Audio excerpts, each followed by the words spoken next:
Welcome back to the Caspa Silver YouTube channel. In today's video, I want to talk about a statement that was mentioned on X a few days ago. Moose.cast said here, Caspa scales as much as hardware permits. Hardware increases efficiency faster than adoption scales. And I think I want to break this down because a lot of people truly don't realize how special and unique Caspa is and how this truth sets it apart from practically every single other network in the crypto space. You are probably already aware that there is something called the blockchain trilemma. Every single network, when it is created, usually has to sacrifice one of these three items to be able to be created. And so typically in proof of stake networks, they are very scalable and they are somewhat secure, but they ultimately sacrifice decentralization. And if we're looking at most proof of work networks, except for Caspa, all of them are practically very secure and very decentralized, but they cannot scale at all. And Caspa is the first network to be able to do all three of these without having to sacrifice any of the items. And so this is why we say Caspa has solved the blockchain trilemma.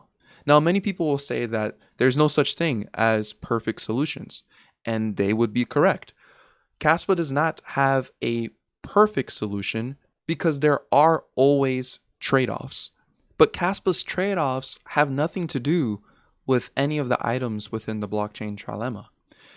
The founder of Caspa had said here, because we need a base layer whose trade-offs are centered around the crypto informs users' needs and ask. This is one of the reasons that Caspa was created. It has trade-offs, but its trade-offs are centered around the crypto-informed users' needs and ask. And none of its trade-offs have to be any of these items here, which are very, very important for a cryptocurrency network to survive. So what trade-off did Caspa make to be able to still remain scalable, secure, and decentralized?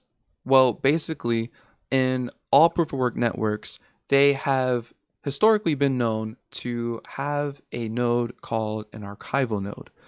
An archival node maintains the complete history of the network, every single transaction that has ever happened within the network. And Caspa does not need this node to exist for newcomers to sync up to the network. You see, within Bitcoin, this node currently takes up about 768 gigabytes. And for anyone to run a node on the Bitcoin network, they need to make sure that someone is running this archival node. In Caspa, no one needs to be running this node for newcomers to sync to the network. Instead, Caspa has pruned nodes that only need 3 days of past history, and these newcomers can sync up to anyone who's running those prune nodes.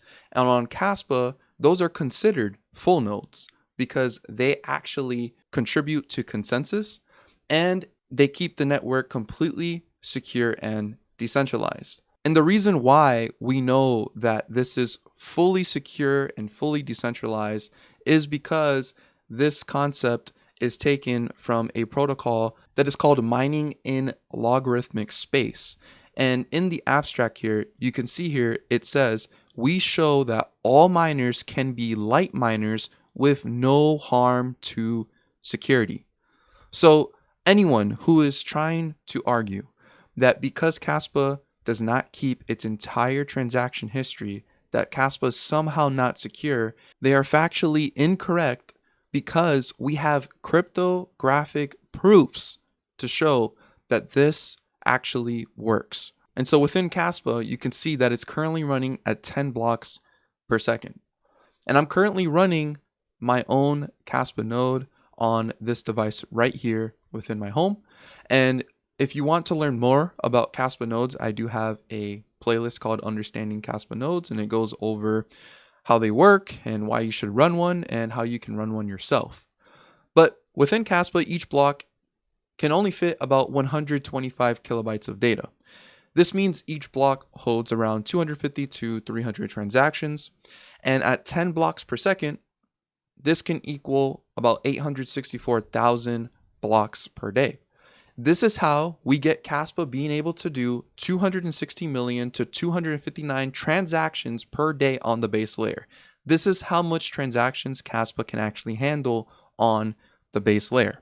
And if Caspa was utilized by its full potential, your node, since it only needs 3 days of data at a time, will only ever reach 324 gigabytes. And the specs that I have for my node that I'm currently running right now is a 4-core CPU, 500 gigabytes of storage, 16 gigabytes of RAM. And like I said, no archival nodes are needed to maintain security or decentralization within Caspa. And you can literally buy a mini PC that has these specs for about $150. And then you can also even buy a home miner for Caspa so that you can actually contribute to confirming new blocks to the network for about $800. You can even buy a cheaper one here for about $150.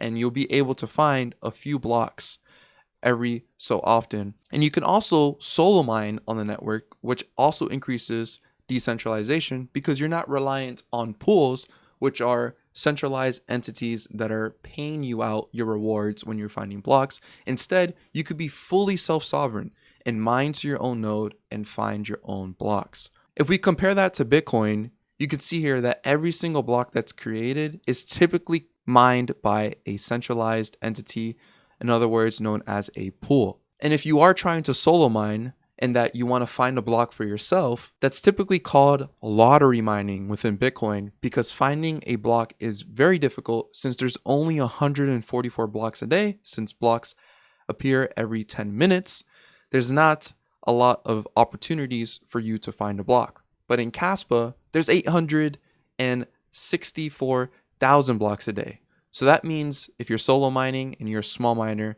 you are still pretty much guaranteed to still find a lot of blocks and even outperform pool mining. And so this user said something that's very profound. Digital money that truly serves humanity must settle directly on the base layer. Anything that moves off it, even briefly, reintroduces the trust, control, and corruption of the fiat system we seek to escape. Caspa is the only monetary settlement layer that matters. And I say here, once you move off, you become soft money. And this is the problem when it comes to basically every single other network. If they want to try to scale, they usually have to become more centralized, or they have to move to a layer 2, which means that you lose your self-sovereignty, you become more centralized. And if we're looking at Bitcoin, your security budget becomes much more concerning because you're moving the users that could be fee-paying users to pay miners to another layer where all the activity on that layer does not even contribute to miners. Let's go ahead and look at two very popular networks today. Ethereum.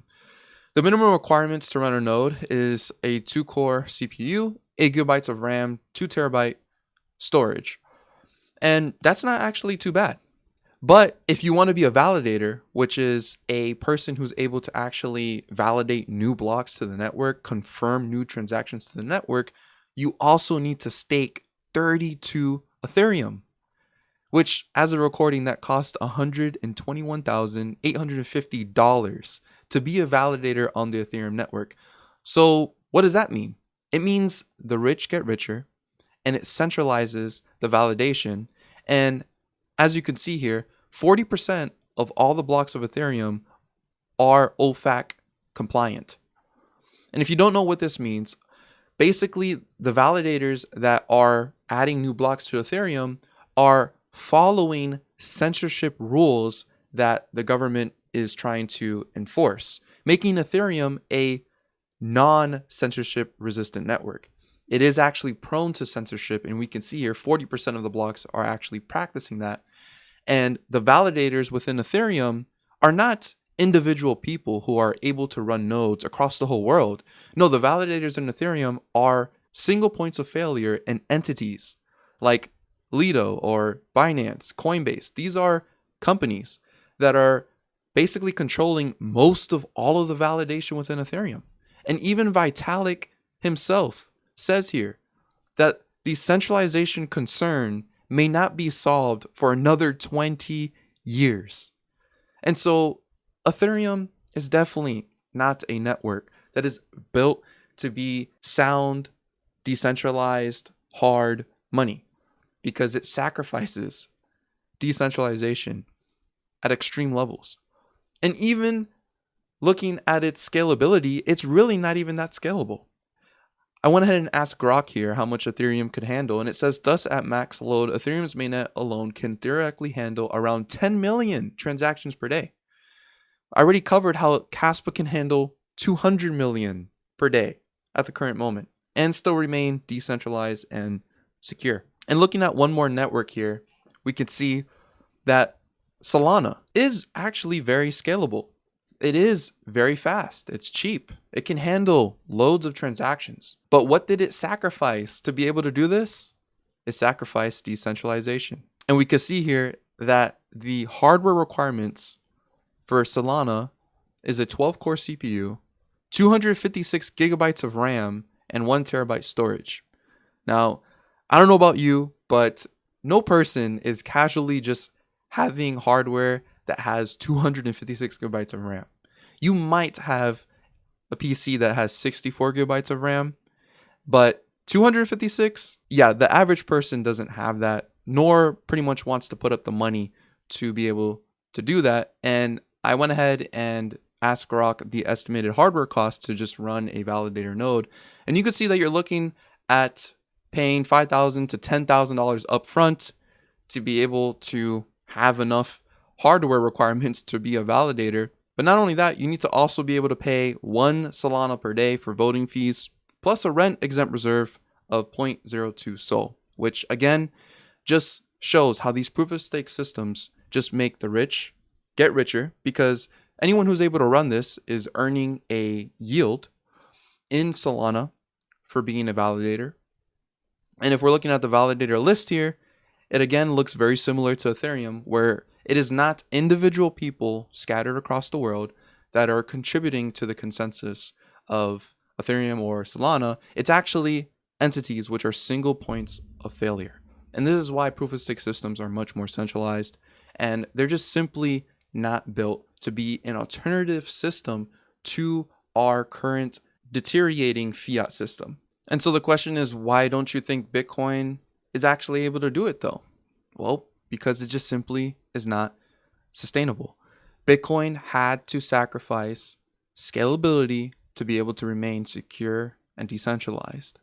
And this is because Bitcoin must keep archival nodes online to be able to sync newcomers to the network. And that means you need to make sure that archival nodes do not become bloated. And as you can see, 768 gigabytes is how much an archival node would take right now. And to ensure that this doesn't blow, even though this is increasing about 100 gigabytes per year, Bitcoin has to not scale and instead only enable a block every 10 minutes. And Bitcoiners will say, well, this is a feature. It's not a bug. And they're right. It is a feature. Bitcoin had to do this because there was no advancements made where you can actually sustainably discard archival nodes and still remain decentralized and secure. But Caspa is doing this, and it is actually the only network in the entire crypto space that this truth applies, where Caspa scales as much as hardware permits. Hardware increases efficiency faster than adoption scales. You see, in Caspa, the only limitation that Caspa has is hardware requirements, because Caspa is not going to scale where the hardware requirements are going to be too expensive, which will then risk centralization. Instead, it will only scale enough to be able to handle the current needed load for the current amount of demand. And the great thing about the last part of that sentence is that hardware increases efficiency faster than adoption scales.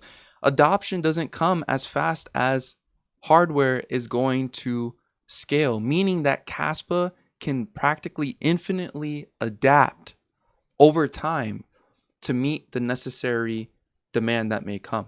And so for the sake of showing that Caspa can evidently continue to scale and one day practically become a alternative money for the world, we could see here that Visa processes roughly 639 million transactions per day. And Caspa right now can only do about 200 million. Caspa could hard fork to adapt to needed demand and run 50 blocks per second. This could enable 1.08 billion to 1.296 billion transactions daily to occur on the network, and storage requirements would increase to only about 1.62 terabytes. That's all you would need to be able to handle this amount of transactions that may be happening daily. And you, of course, maybe might need to increase the RAM and the CPU, but obviously 1 billion people trying to use the Caspa network is not going to happen today. That will probably take years down the road, meaning that the hardware to handle this is going to be much cheaper. And so it would be possible to go ahead and make Caspa adapt. And Caspa would not have to sacrifice on decentralization or security to continue scaling. And so this is what makes Caspa so special and unique from every single other network. It literally has solved the blockchain trilemma, and the only limitations it has is not anything regarding the protocol. To scale, you don't need to make a brand new protocol. Caspa is the protocol. It is the standard to be able to solve the blockchain trilemma now, and you actually have to be proof of work to even be able to do this. And so this is what it means when it's said that Caspa scales as much as hardware permits, and hardware increases efficiency faster than adoption scales. This is why I firmly believe that Caspa is built for the future. It's built for longevity. It could be a very special monetary network for humanity. I hope you guys enjoyed that video. And before we go, if you have not considered getting yourself a cold storage wallet to securely hold your Caspa offline and off exchanges, please consider getting a Tangem Wallet. They have these Caspa exclusive limited edition ones. And if you use the code Caspa Silver at the checkout, you will receive 10% off your order. And I do receive a commission for that, and I greatly do appreciate that support. Leave a like, subscribe to the channel if you guys are new around here. And as always, don't be average, be different.